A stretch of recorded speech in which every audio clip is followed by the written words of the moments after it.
Nature doesn't need people. It's the people.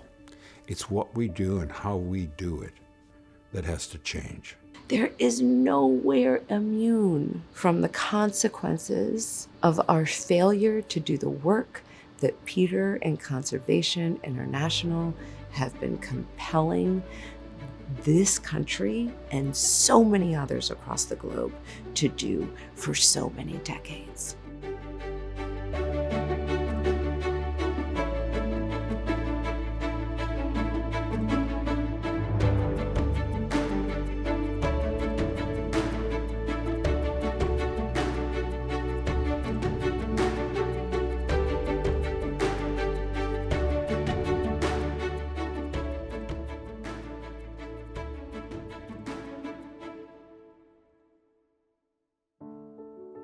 So there was always a sense of altruism in our family, probably that came from the fact that both of my parents were refugees from Nazi Germany.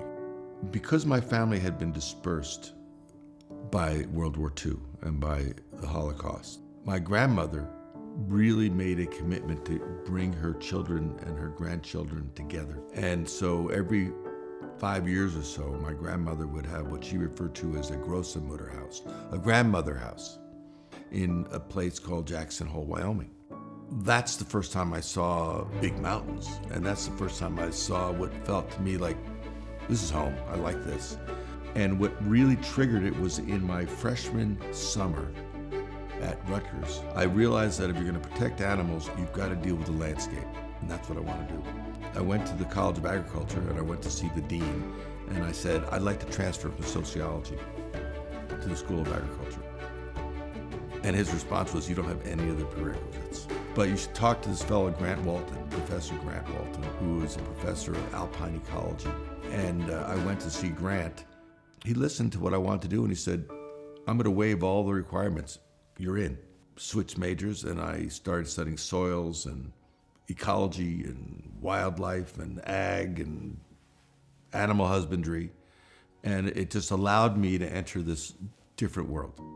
That was the beginning, and that was Rutgers. Probably 1988 or 89, I was in Wyoming. I was outside chopping wood, and my sister came out, and she said, it's a Mr. Ford on the phone. I think it's Harrison Ford. We met first at a restaurant in Wilson, Wyoming, called Nora's. Harrison was sitting at a table. All the waiters, the waitress were around him.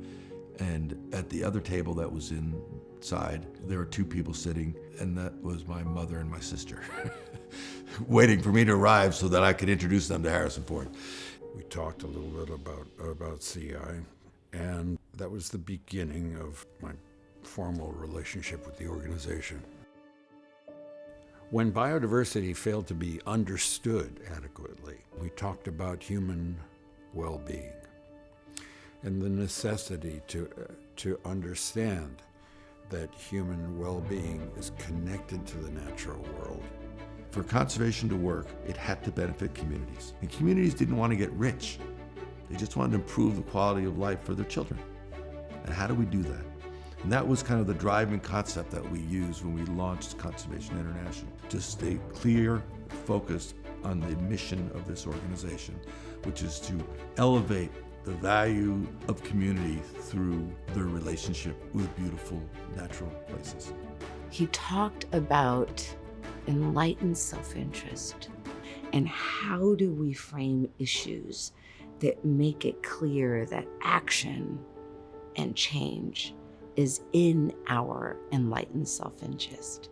And I thought, if we're gonna actually be successful in taking care of this planet, we better figure out how to connect the health of the natural world with the well-being of a community and a family and a child. We're facing a climate crisis that's undeniable. Our commitment to the potential for nature to sustain us must be pursued, must be preserved.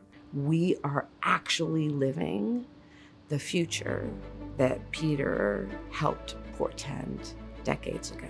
There are just so many ways we're all living this work that Peter, again, he saw the future before the rest of us did.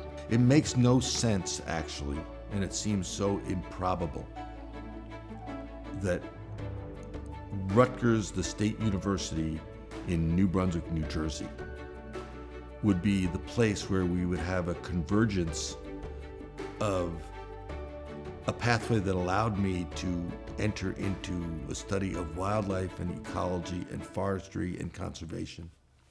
And the other thing is running into a professor who was studying alpine ecology in New Brunswick, New Jersey, who basically said, I'm going to give you the opportunity to make the switch and the change that you're after.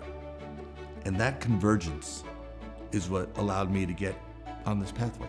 It would not have happened without that. That's why I have this deep love and respect for Rutgers University. It's improbable, but that's where it came from and that's what happened.